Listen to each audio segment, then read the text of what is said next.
é embora não, hein? É ficar no programa. Não, isso aí quem deveria fazer é metade do time do Vasco. Eles deveriam ir embora. Falar embora, ele vai falar agora. Parabéns pra torcida do Vasco que, tomando já de 4, tava cantando enlouquecidamente no Maracanã. Mas isso é outra história. Vai, Pedrosa. Vamos lá, Fernanda. A gente ainda vai falar da parte técnica e tática, até porque a gente vai ter 10 dias até o próximo jogo do Vasco. Mas eu vou falar aqui sobre o sentimento do torcedor realmente, porque eu não consigo achar outra justificativa a não ser a falta de vergonha na cara desse elenco ontem, depois de mais uma goleada, depois de mais uma humilhação em 2024. A gente precisa lembrar que isso não é uma coisa esporádica que aconteceu com esse grupo. Esse grupo ele vem protagonizando humilhações e vexames com a camisa do Vasco desde o início da temporada. E eu lembro aqui, Nova Iguaçu, Água Santa, porque apesar de ter passado na classificação, você tomar 3 gols em São Januário e tomar uma virada é uma vergonha.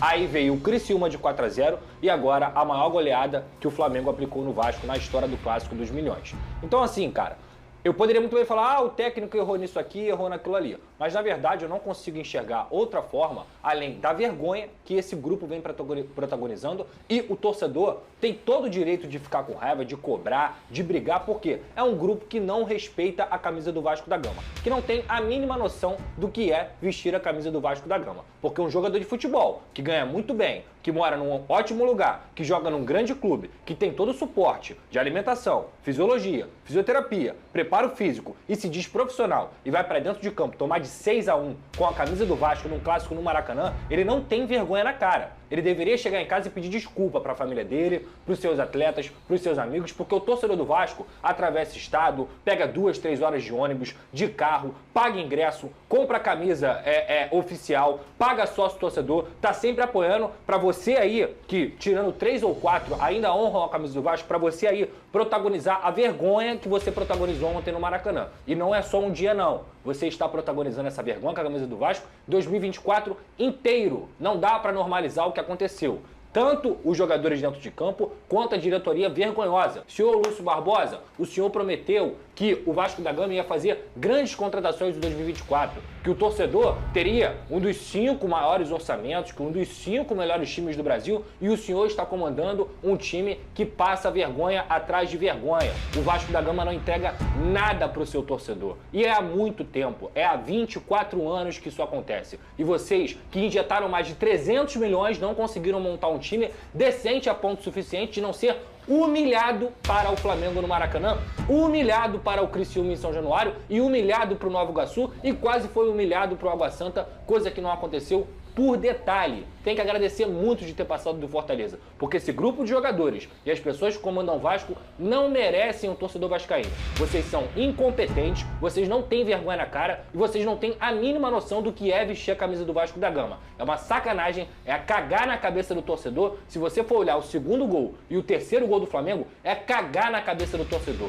que as pessoas estão olhando e o torcedor não merece isso. Repito, 80%, 90% desse elenco do Vasco da Gama não merece vestir a camisa desse time, porque vocês estão de falta de vergonha na cara, vocês estão sem a mínima competência para vestir a camisa desse time. A gente pode falar, repito, da parte técnica, da parte tática, mas o que vocês fizeram ontem foi falta de vergonha na cara, falta de postura, falta de entender o clube que vocês vestem de mais de 15 milhões de pessoas, tetracampeão brasileiro, tricampeão continental e que vocês não têm peito nem postura para vestir a camisa do Vasco da Gama. Porque o que vocês fizeram ontem foi a maior humilhação da carreira de vocês. E tomara que isso seja lembrado sempre. Tinha que colar no vestiário aqui, ó, na cara de vocês o 6-1, para vocês se lembrarem sempre que vocês envergonharam mais de 15 milhões de pessoas.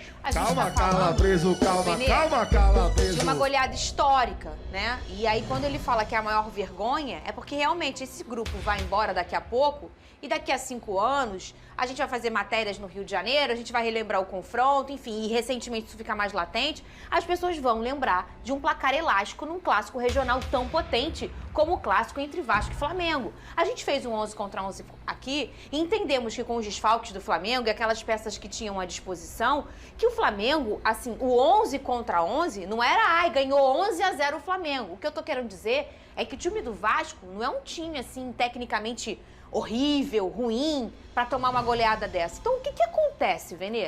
Não é um time tecnicamente ruim, horrível para tomar uma goleada dessa, mas é um time que a gente já mostrou aqui, já falamos há muito tempo, que se não tiver um reforço, não vai brigar por nada, a não ser para não ser rebaixado novamente nessa temporada. E os jogadores do Vasco, eles fizeram ontem algo que aqui no futebol brasileiro, infelizmente, é normal. Depois de uma vergonha ou resultado extremamente negativo, ninguém bota a cara para falar. A assessoria apenas emite um comunicado dizendo que nenhum jogador vai falar. Por que não vai falar? Porque os jogadores, eles não falam com a imprensa, eles falam com o torcedor. E aí, o Álvaro Pacheco, que acabou de chegar, a gente viu numa entrevista coletiva, ele pediu desculpa 5 vezes. Era isso que um jogador... Quantas vezes? 5 vezes, que eu ouvi na entrevista coletiva. Ele pode ter falado até mais. Ou 6, talvez. Enfim. Foi mal, Pedrosa, eu não poderia perder a oportunidade. Mas eu acho, assim, uma pena. O Álvaro Pacheco, ele ia acabar de chegar e ele tomar a responsabilidade, eu entendo, o treinador tem que falar mesmo. Achei legal da parte dele, ele assumiu o erro dele, pedir desculpa, mas um jogador deveria ter falado com a torcida, não é com a imprensa. E, lamentavelmente, ninguém fala. Por que ninguém fala? Isso é uma cultura do futebol brasileiro que eu acho horrível. Eu estou dando exemplo de ontem, mas acontece em vários clubes. No Flamengo acontece, no Botafogo, no Fluminense acontece. Mas os jogadores, como o Pedrosa mencionou aqui, eles protagonizaram um vexame absurdo, que vai ficar marcado na história deles, não só do clube, e eles deveriam ter falado alguma coisa, a não ser o pedido de desculpa para a torcida vascaína, que a gente sabe que se não fosse a torcida do Vasco, o Vasco estaria numa situação bem pior.